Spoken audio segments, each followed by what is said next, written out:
avant d'ouvrir les Écritures, nous allons remercier le Seigneur. Prions pour les Écritures, comme on fait depuis un certain temps. Béni sois-tu, Seigneur, notre Dieu, le roi de l'univers, qui nous a donné la chance d'avoir la parole de la vérité et qui a semé parmi nous la vie éternelle. Que ton nom soit béni au Seigneur qui donne les Écritures. Une autre fois, Shabbat Shalom, Shag Molad Sameach, qui veut dire bonne temps des fêtes. Et vous savez, on ne sait pas exactement quand quelle date exactement Jésus est né, la Bible ne nous dit pas. Mais aujourd'hui, nous savons que Noël vient des racines païennes, la date comme elle-même, comme beaucoup de choses alentour de nous. Mais aujourd'hui, nous allons racheter cette fête ensemble pour présenter la naissance du Messie et l'incarnation de la parole faite chair. Donc, c'est un moment important parce que le monde occidental, aujourd'hui, prend l'occasion de célébrer la naissance de Jésus, alors que dans le temps normal, le reste de l'année, ils veulent rarement entendre parler de Jésus. Souvent, ils vont critiquer Jésus, même censurer son nom. Mais aujourd'hui, formellement, ils célèbrent Jésus, la nativité, etc. Donc, c'est important pour nous de pouvoir dire aux gens alentour de nous parce que les gens sont de plus en plus ouverts. Vous savez, la semaine dernière, notre équipe d'évangélisation a donné 22 kits complets, la Bible de l'Ancien et Nouveau Testament. Ils ont donné des anciens et des nouveaux et beaucoup, beaucoup de pamphlets. Alors, amen. On applaudit le Seigneur. Bien, avant de commencer, commençons par une merveilleuse histoire. Il y a très longtemps, il y avait un roi sage et bon. Il aimait vraiment son peuple tellement qu'il voulait savoir comment ils vivaient, ce qu'ils vivaient dans leur quotidien. Alors, il voulait connaître aussi leurs difficultés et leurs douleurs et leurs joies. Et souvent, il s'habillait en pauvre ou en travailleur ordinaire, puis il allait visiter des maisons. Il se promenait. Et personne qui le visitait s'est même douté qu'il était le roi. Une fois, par exemple, il a visité un homme très pauvre qui vivait dans un cellier, en fait.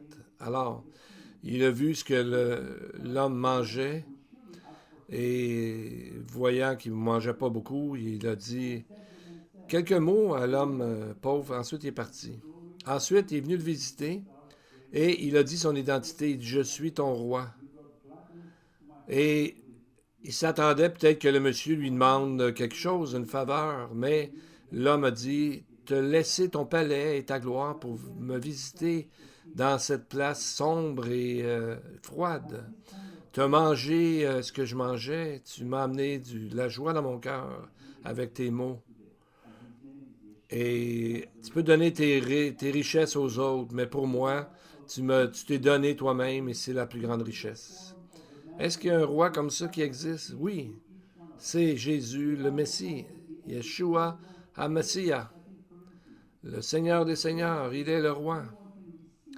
Et la Bible l'appelle même un don inexprimable dans 2 Corinthiens 9,15. C'est le plus merveilleux cadeau que quiconque peut recevoir. C'est de recevoir la vie éternelle à travers le Messie d'Israël. Et Matthieu 1 commence avec ces mots puissants. Et elle enfantera un fils, et tu appelleras son nom Jésus, Yeshua, car il sauvera son peuple de leurs péchés. Son nom est Yeshua, Jésus en français, mais Yeshua dans l'hébreu veut dire Dieu sauve. Donc le nom de Jésus est un équivalent du salut. Donc il n'y a pas vraiment un mot dans notre langue qui peut exprimer l'immense conséquence de sa venue dans un corps, dans une chair comme la nôtre. C'est pas tellement... il y a beaucoup à dire sur sa naissance, bien sûr, mais c'est dans sa mort que son action de sacrifice donne la vie éternelle à quiconque croit. Bien, avant de regarder le Messie qui est venu il y a 2000 ans, on va essayer d'enlever des mauvaises conceptions qu'on a derrière la raison pourquoi Jésus est venu. Bien, vous savez, on m'a déjà demandé une fois dans une synagogue pourquoi Jésus n'a pas amené la paix sur la terre. Jésus lui-même a dit dans Matthieu 10, 34, « Ne croyez pas que je sois venu apporter la paix sur la terre. Je ne suis pas venu apporter la paix, mais l'épée. » Donc, depuis plus de 2000 ans maintenant, il y a eu très peu d'années de paix. Il a amené un grand shalom, une grande paix dans le cœur des gens qui l'ont accepté, mais de la paix en général dans le monde que nous connaissons, ce n'est pas le cas. Il a amené la paix dans les cœurs des croyants. Est-ce que Jésus est venu établir une nouvelle religion? Pas du tout. Matthieu 5, 17, Jésus dit, « Ne croyez pas que je sois venu anéantir la loi ou les prophètes. Je ne suis pas venu les anéantir, mais les accomplir. » Il n'a pas créé une nouvelle religion, au contraire, il a accompli les Écritures qui le concernaient, qui parlaient de lui dans la Bible. Donc, ce que Jésus présente et ce que Dieu nous présente comme dans son plan, ce n'est pas une nouvelle religion, mais une vraie relation avec Dieu. Une relation différente d'une religion. Une relation, c'est de connaître l'Éternel. Connaître Jésus, c'est ça la vie éternelle. Et déjà au commencement de la création de l'humanité, il est dit que, suite au problème de la désobéissance, que la postérité, donc Jésus, écrasera la tête du serpent. Donc ça, c'est beaucoup de milliers d'années avant qu'il arrive. La manière qu'il était pour mourir était annoncée par David, 1000 ans avant sa venue, et Ésaïe, 750 ans avant sa venue. Donc on voit que Jacob, Ésaïe et d'autres prophètes ont parlé de sa venue. Et un des prophètes a dit, Malachie 3.1, « Voici, j'enverrai mon messager, ça c'est Jean le baptiseur. Il préparera le chemin devant moi et soudain entrera dans son temple le Seigneur que vous cherchez. » Et il est arrivé de façon soudaine au premier siècle parce qu'ils ne l'attendaient pas, ils avaient leur tradition qui les aveuglait, ils ne l'ont pas reconnu.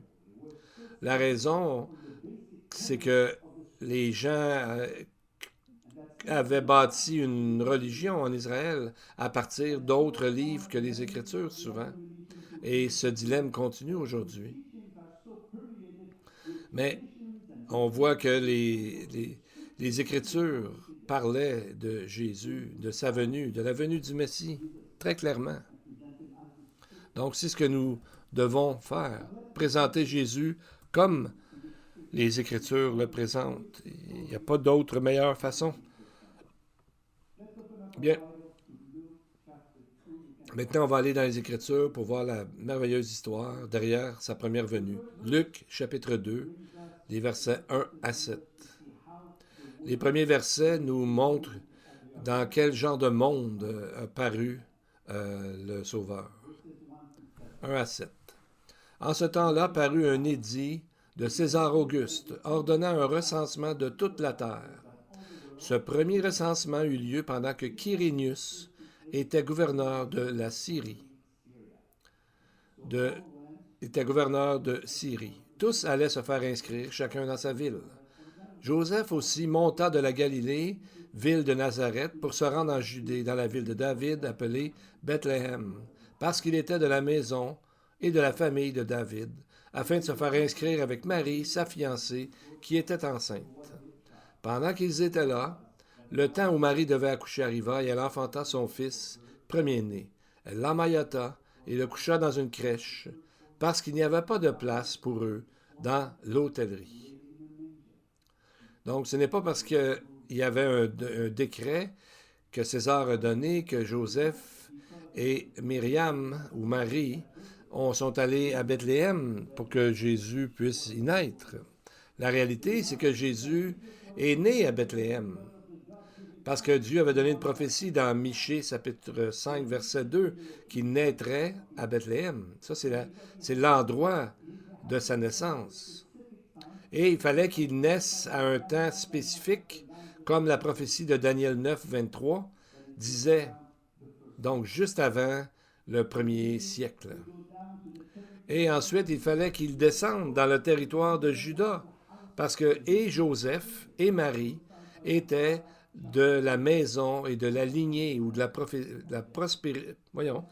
postérité de David, comme Ésaïe 11.1 l'avait prophétisé, que les deux viendraient de la racine de Jesse, le père de David. Alors, Dieu a fait que ce César a voulu faire un recensement afin que ce soit enregistré dans les généalogies que nous avons encore jusqu'à aujourd'hui. Dieu sachant toutes choses, sachant l'importance des généalogies. Et on voit l'autre côté de l'histoire, c'est que dans le verset 7, on voit que commence déjà le rejet du Messie. Il n'y avait aucune place pour eux dans l'hôtellerie. Mais ça, c'est pas quelque chose de nouveau dans la vie de Jésus, parce que même avant qu'il soit né, les gens n'avaient pas de place pour lui. Et quand les gens voulaient être disciples, ils pensaient que c'était facile. Matthieu 8, 20, Jésus dit, « Les renards ont des tanières et les oiseaux ont des nids, mais le Fils de l'homme n'a pas où puisse reposer sa tête. » Donc on voit que c'est vraiment une illustration de la manière que le monde entier considérait l'importance du Fils de Dieu. Et aujourd'hui, on voit qu'il y a de moins en moins de place pour Jésus dans les politiques, dans les décisions des gens sur cette terre. Maintenant, voyons comment le récit se développe. Verset 8, chapitre 2 de Luc. Il y avait dans cette même contrée des bergers qui passaient dans les champs les veilles de la nuit pour garder leurs troupeaux. Et voici un ange du Seigneur leur apparut, et la gloire du Seigneur resplendit autour d'eux. Ils furent saisis d'une grande frayeur. La première question qu'on peut se demander, c'est pourquoi Dieu a approché les bergers en premier? Pourquoi la proclamation de la naissance du Messie n'a pas été donnée aux chefs religieux dans le temple magnifique à Jérusalem? Pour la raison très simple qu'ils n'étaient pas prêts à le recevoir. Comme j'ai mentionné avant, leur religion, leur tradition les empêchait de voir ce que Dieu est en train de faire, parce qu'ils regardaient ailleurs que dans leurs propres Écritures. Et c'est pas étrange que le Seigneur est allé voir ce groupe de bergers particuliers qui étaient considérés les gens qui ont rejeté, et Dieu les a utilisés pour être des témoins pour sa parole, alors que normalement, dans une cour de loi, leur témoignage n'était même pas considéré valide. Mais pour Dieu, n'a pas les mêmes pensées que nous. Et à eux, ces bergers-là, a été révélée la gloire du Seigneur, ou la gloire de Dieu, comme nous voyons dans le verset 9.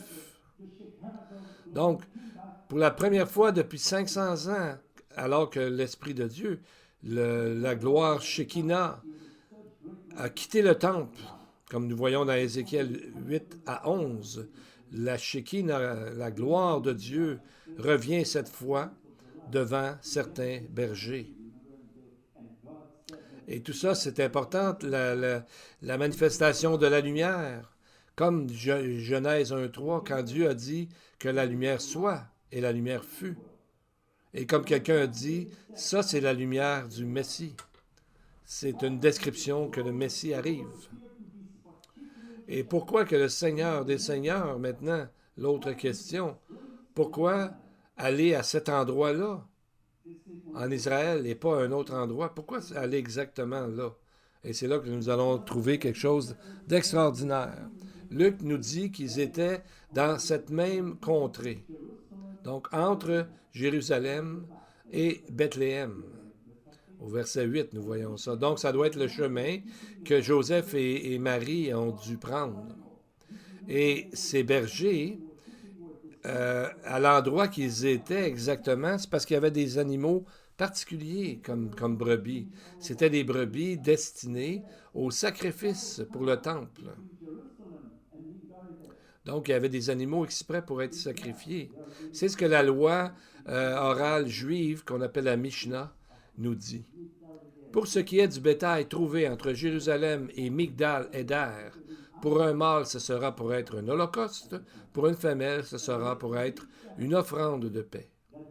Donc, Migdal-Éder, c'est l'endroit où les bergers devaient être. Et ils étaient en train de prendre soin des animaux pour les amener à être des sacrifices au temple. Donc, on voit que cela correspond au sacrifice final que Jésus ferait par sa vie lui-même. Et en plus, le texte nous dit que c'est le hacham, c'est une offrande de hacham, qui était la première offrande à faire avant d'offrir les autres afin que la communion avec Dieu puisse être rétablie. C'était ça, l'offrande qu'on appelait l'offrande de Hacham. Alors il est dit, comme dans Ésaïe qu'il avait dit qu'il a plu à l'Éternel de le briser par la souffrance. C'est une offrande de culpabilité dont il est question. Et dans la tradition juive, ces mots, Migdal-Éder, où on pourrait traduire la tour du troupeau, est associé partout, en général dans plusieurs écritures en tout cas, dans la venue du Messie. Et on le voit à deux endroits, Genèse 35, 21 et Michée 4, 8. Dans Genèse 35, 21, on voit que tout de suite après la mort de Rachel, après qu'elle ait accouché de Benjamin, Jacob, dont le nom est Israël, le texte nous dit qu'Israël partit et il dressa sa tente au-delà de Migdal-Éder. Et on va voir d'un autre Targum, le Targum de Jérusalem, qui est une traduction en araméen. Ils ont traduit ça de cette façon, Genèse 35, 21. Jacob, en voyage, planta sa tente au-delà de la tour du troupeau, Migdal-Éder, l'endroit où le roi Messie se révélera à la fin des jours. Donc, comment savait-il ça? Bien, c'est à cause d'une autre prophétie de Michée 4.8 qui dit « Et toi, tour du troupeau, Migdal-Éder, et tour du troupeau, colline de la fille de Sion, à toi viendra, à toi arrivera l'ancienne domination, le royaume de la fille de Jérusalem. » Donc, Michée est en train de nous dire que de cet endroit, Migdal-Éder, viendra, se lèvera le salut pour Israël et le royaume de David. C'est comme ça que les rabbins du temps comprenaient ce verset où Jacob est allé planter sa tente au-delà de Migdal-Éder. Et il traduit ce verset en disant « Et toi, ô Messie d'Israël, qui était caché à cause des péchés de la congrégation de Sion, mais le royaume viendra à toi, et la domination d'avant sera restaurée et donnée à la congrégation de Jérusalem. » Donc, on voit que ces promesses-là étaient données avant même que ces choses-là arrivent. C'est toutes des prophéties importantes. Parce qu'il parle de la naissance du Messie que les gens attendaient depuis tellement longtemps. Donc aujourd'hui encore, ils ont ces écrits qui peuvent les amener justement au salut. C'est sûr que c'est la Bible le meilleur endroit, mais dans leur propre livre, il y a des indications qui était le Messie et qu'est-ce qu'il ferait. Et on voit que, en voyant la gloire du Seigneur, la Shekinah, ils ont vu que les bergers, on a vu que les bergers ont eu une grande frayeur.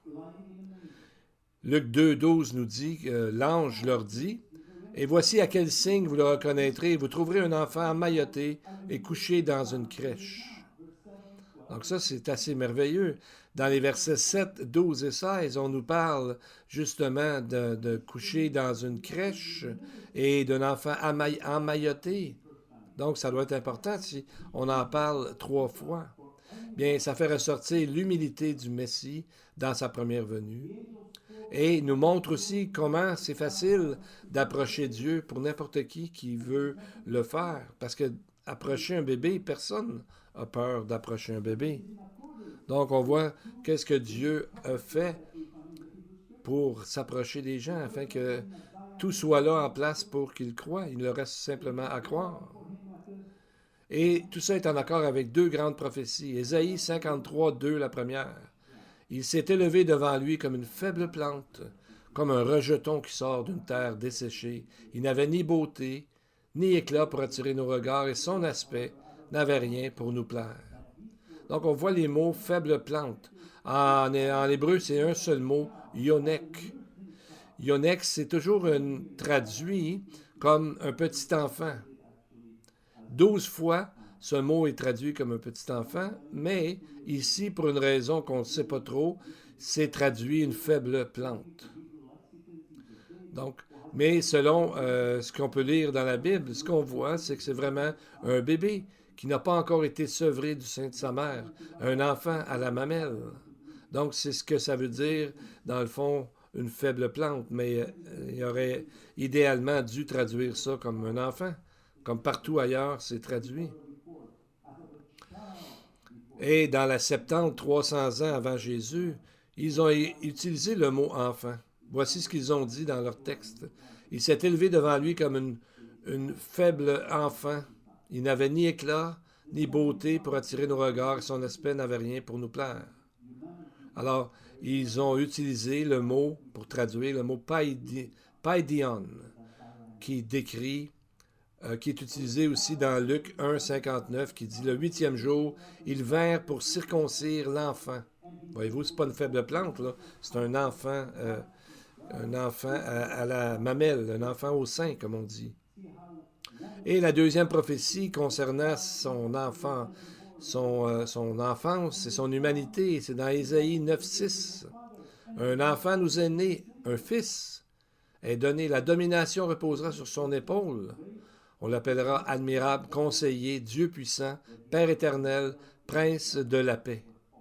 Donc on voit que cette grande prophétie qui s'est accomplie le jour de la naissance de Jésus. Et dans 1 Timothée 3,16, Paul nous dit, sans contredit, le mystère de la piété est grand, celui qui a été manifesté en chair, etc. Donc on voit la grandeur de Dieu. Je ne suis pas sûr qu'on comprend tout vraiment de la naissance de Jésus, mais l'important, c'est toujours de se rappeler ce que Dieu nous dit à la fin du Deutéronome 29, 29. Les choses cachées sont à l'Éternel, notre Dieu, les choses révélées sont à nous et à nos enfants, afin que nous mettions en pratique toutes les paroles de cette loi. Donc, on voit ici en avant les noms qui sont attribués à Jésus, au Messie.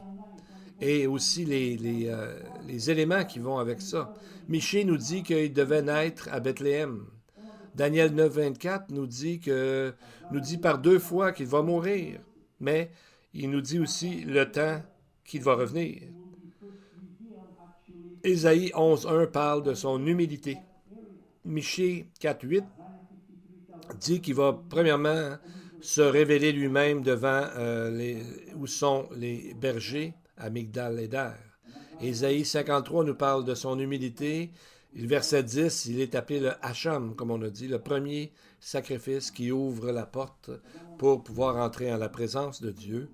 Ésaïe 9,6 et 53,10 nous parlent d'un enfant, un bébé, un enfant, un fils. Donc, on voit qu'il y a des mots qui sont répétés 4 fois dans le récit de la Nativité. 3 fois, on mentionne que le Messie viendrait comme un bébé et qui naîtrait dans une crèche. Et 4 fois, on voit les mots « Ne crains pas, ne craignez pas ». Luc 2, verset 10, mais l'ange leur dit « Ne craignez pas, car je vous annonce une bonne nouvelle qui sera pour tout le peuple un sujet de grande joie. » Donc, c'est la première chose que l'ange dit au berger, de ne pas avoir peur. Il dit ensuite pourquoi. C'est qu'au verset 11, il dit « Aujourd'hui, dans la ville de David, il vous est né un sauveur, qui est le Christ, le Seigneur. » Donc, Dieu est descendu pour habiter parmi les hommes et devenir comme nous. Donc, c'est pour ça qu'on ne devrait pas avoir peur, parce que Jésus nous comprend, nous connaît, il est venu habiter dans une chair semblable à nous. Une deuxième fois qu'il est dit « Ne craignez pas », c'est dans Luc 1,30 envers Marie. l'ange dit, « Ne crains pas, Marie, car tu as trouvé grâce devant Dieu. » Quand Gabriel, en premier, a apparu à Marie, elle a eu peur. Mais Gabriel lui a dit, « Il n'y a pas besoin d'avoir peur de rien, parce que tu as trouvé faveur devant Dieu. Tu as trouvé grâce devant Dieu. » Donc, c'est le craignez pas de la foi, de la confiance dans le Seigneur. Comme il est écrit dans 2 Timothée 1,7, ce n'est pas un esprit de timidité que Dieu nous a donné, mais un esprit de force, d'amour et de sagesse. La troisième fois qu'on lit ces mots, ne craignez pas, c'est dans Luc 1, 13. C'est quand Gabriel apparaît à Zacharie, le père de Jean le baptiseur, pour lui annoncer que sa femme aurait un enfant. L'ange lui dit, Luc 1, 13, « Ne crains pas, Zacharie, car ta prière a été exaucée. Ta femme, Élisabeth, t'enfantera un fils et tu lui donneras le nom de Jean. » Donc, on voit encore le « ne crains pas » ici. Donc, pour le croyant d'aujourd'hui, c'est un exemple vraiment parfait que nos prières sont entendues. Zacharie et Élisabeth ont attendu des années avant de pouvoir avoir un enfant. Donc, on peut se réconforter dans le fait que Dieu nous entend et qu'il fera ce qu'il a à faire dans le temps qu'il désire bien le faire. Et le quatrième, ne crains pas, est adressé à un homme humble et juste, Joseph, qui vient de s'apercevoir que sa femme était enceinte.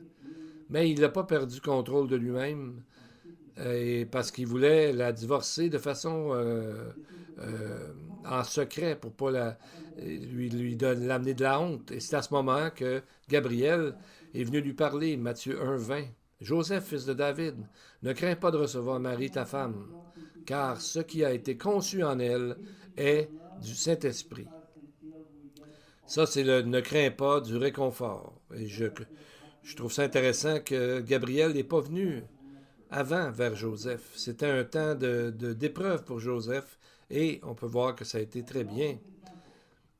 L'ange lui est apparu pour lui dire de ne pas avoir peur de prendre sa femme. C'était de Dieu tout ça. Donc, on voit que la crainte, premièrement, Jean nous dit, 1 Jean 4, 18, « La crainte n'est pas dans l'amour, mais l'amour parfait bannit la crainte. Car la crainte suppose un châtiment, et celui qui craint n'est pas parfait dans l'amour. » Donc, en se confiant complètement en Dieu, on ne devrait pas avoir peur, ou du moins beaucoup moins peur.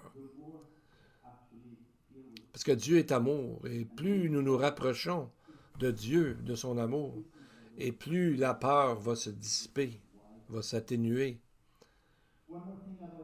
Une autre chose au sujet de Jésus, nous avons vu au début que son nom veut dire en hébreu « salut ». Mais le récit de la Nativité lui donne un autre nom. Matthieu 1, 23 dit « Voici la Vierge sera enceinte et elle enfantera un fils et on l'appellera son nom Emmanuel, qui signifie quoi? Dieu avec nous. » Et si c'est ça, plusieurs disent, mais comment ça qu'on l'appelle Jésus et non pas l'appeler Emmanuel, puisqu'il est écrit dans le texte qu'on l'appellera Emmanuel. Premièrement, je vais vous dire que le Messie a tellement de noms, a plusieurs noms. Il y a au-dessus de 250 noms qui ont été comptés dans la Bible. Un nom n'est pas assez pour le décrire. Il est éternel et infini, et c'est pour ça qu'on a besoin de plusieurs noms différents pour montrer les diverses facettes de sa nature, de sa puissance et du but qu'il poursuit dans la vie. Il est Jésus pour notre salut. Il est Dieu avec nous, notre Emmanuel. Il est l'alpha et l'oméga, le lion de Juda, l'auteur de la vie, le Dieu tout-puissant, la lumière et l'étoile du matin, le prince de la paix. Il est « Je suis », il est notre sauveur. Et même après tous ces noms qui le décrivent, on pourrait se dire qu'on a seulement un petit aperçu de qui il est dans toute sa magnificence. Mais on voit que c'est une introduction dans tous ses noms, c'est une introduction de sa première et de sa seconde venue. Il est Yeshua pour la première venue, il est le Sauveur. Il est Emmanuel pour sa seconde venue. La première fois, il est venu pour mourir, pour offrir le salut, et ensuite, il viendra et demeurera dans le cœur de ses enfants, des gens qui sont croyants. Donc, Emmanuel nous parle de Dieu avec nous, dans les croyants, et nous parle aussi de la fin des temps, alors qu'une nouvelle ère, une nouvelle période est décrite dans Apocalypse 21, qui dit « Voici le tabernacle de Dieu avec les hommes, il habitera avec eux, ils seront son peuple, et Dieu lui-même sera avec eux. » Donc, c'est ce qui arrive lorsque nous venons à la foi, c'est que l'expérience d'Emmanuel, Dieu en nous, vient demeurer dans notre cœur. C'est ce que Paul dit dans 1 Corinthiens 3,16. Ne savez-vous pas que vous êtes le temple de Dieu et que l'Esprit de Dieu habite en vous? Amen. C'est ça l'expérience Emmanuel qu'on pourrait appeler, qui est ouverte à quiconque accepte Jésus par la foi. Dieu devient avec eux, demeurant dans leur cœur comme pour tous les croyants. Bien, pour nous, rappelons-nous de certaines choses au sujet de Noël, des choses qu'on a entendues qui n'étaient pas vraies, mais servons-nous aussi de certaines choses, vraies ou pas vraies, qui pourraient nous aider à parler du Seigneur dans nos rencontres. Par exemple, on peut se demander combien il y avait qu'on a appelé les rois mages. Plusieurs pensaient qu'ils étaient 3 parce qu'ils ont donné 3 choses, de l'or, de l'encens et de la myrrhe. Mais c'est pas parce qu'ils ont donné 3 choses qu'ils étaient seulement 3, parce que dans ce temps-là, on ne se promenait pas à dos de chameau dans le désert. Ces gens-là venaient de la Perse pendant des jours, probablement des semaines. Donc, il devait y avoir une caravane de centaines de personnes. Et quand ils ont rencontré Jésus, quel âge que Jésus avait? Il n'était plus un bébé à ce moment-là. Il devait avoir au moins 2 ans. Donc, on peut voir comment c'est, ce qu'on entend des fois est différent de ce que la Bible dit. Donc, et quel âge que Jésus avait? C'était plus un bébé, comme on vient de dire. Il avait au moins 2 ans quand ils sont arrivés. Encore, on voit souvent Jésus dans le côté de sa mère, dans une étable, et avec des bergers, puis les mages. Mais ça ne peut pas décrire Noël, parce que les bergers n'ont jamais rencontré les mages, les sages d'Orient, parce qu'ils sont venus seulement 2 ans après. Quand ils sont venus à Jérusalem, ils ont dit à Hérode qu'ils ont vu une étoile il y a 2 ans. Quand ils sont venus, et selon leurs calculs, l'étoile était pour apparaître, et lorsqu'elle est apparue, ils l'ont suivie. Et où est-ce que l'étoile est réapparue? Exactement où l'endroit où était Jésus.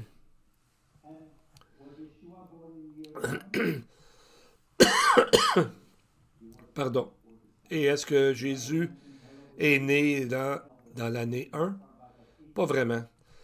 Il est né avant ça. Parce que la Bible mentionne Hérode le Grand. Hérode le Grand est mort en l'an 4 avant notre ère. Et Flavius Joseph nous dit que voilà 8 ans avant Jésus-Christ, Hérode était à Jérusalem. Donc, Jésus a dû naître vers 6 ou 7 avant notre ère. Donc, c'est un vrai cadeau de Noël parce que c'est comme si on enlevait 6 ou 7 ans de notre âge aujourd'hui, parce que le calcul n'est pas le même. Mais on nous dit aussi qu'on célèbre Jésus le 25 décembre. La Bible ne nous dit absolument aucune date, aucun mois dans lequel Jésus serait né. Donc, c'est une chance sur 365, dans le fond.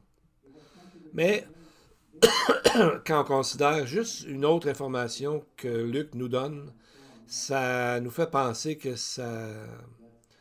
c'est vraiment douteux qu'il soit né en décembre, parce que si on considère que Joseph et Myriam sont allés à Bethléem parce qu'il y avait un recensement, les recensements dans le pays d'Israël étaient toujours faits au printemps ou au début de l'été pour faciliter les voyages, parce que ces gens-là venaient d'un peu partout. Donc, c'était considéré comme étant trop dangereux à ce moment-là de voyager en hiver. Donc, l'important, c'est qu'il est venu exactement comme qui a été prophétisé avant. Et c'est là que 1 Timothée 3 nous dit que sans conteste, grand est le mystère de Jésus qui a été manifesté dans la chair. Donc, on voit que Jésus, il y avait plusieurs personnes qui ont voulu parler contre lui. Jésus s'est débattu, si on veut, tout seul. Il a souffert seul. Il a été rejeté par tous. Il a été accusé de toutes sortes de choses, mais personne ne pouvait amener une accusation valide contre lui. Même ses propres amis qui l'ont trahi ont dit qu'ils étaient innocents. Pilate a dit qu'ils étaient innocents, et les autres aussi.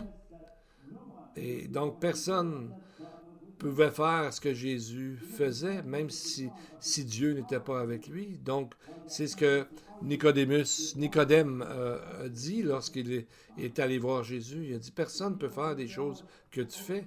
On pense que vraiment tu viens de Dieu. Et c'était la réalité. Et les gens d'Israël ont aussi été témoins de sa puissance dans les miracles. La guérison d'un lépreux, la guérison d'un homme né aveugle, qui est un miracle messianique. Les gens ont confessé qu'ils n'avaient jamais vu quelque chose de semblable en Israël. Ces mêmes gens-là ont vu que quand il est arrivé à l'entrée triomphale, comme on dit à Jérusalem, ils ont loué son nom, ils ont même mis des branches de palmier par terre, croyant qu'il viendrait établir son règne à ce moment-là. Donc on voit que Jésus, le Fils de l'homme, est venu lui-même marcher sur terre, connaître des souffrances et prier et mourir pour nous afin que quiconque croit en lui ait la vie éternelle. Prions. We praise you, Heavenly Father, for we rejoice of the fact to be able to come to your presence as we do so in a humble state. Today our hearts, minds, and mouth are full of thanksgiving as we say, bless the Lord, O my soul, and all that is within me. And so we ask that you teach us the best way of doing the best thing so that we can always bring the best gift ever, the knowledge of the Messiah, to everyone in our path. I also pray that you bless each and everyone present here and each and everyone who are listening to this prayer. Put your healing hand over those who are sick and who are looking to you for healing, for peace, for harmony in their lives. Touch them and surprise them with the power of your Spirit. May he rest on those who are hurting and on those who are looking for you, Heavenly Father. I pray that you will touch their heart so that they may see who Yeshua is and confess that he is their Savior and have their name written down in the book of life. And to the congregation, the Lord bless you and keep you. The Lord make his face shine upon you and be gracious to you. The Lord lift up his countenance upon you and give you peace. B'Shem Yeshua Mashiach. Amen and amen. Jerusalem.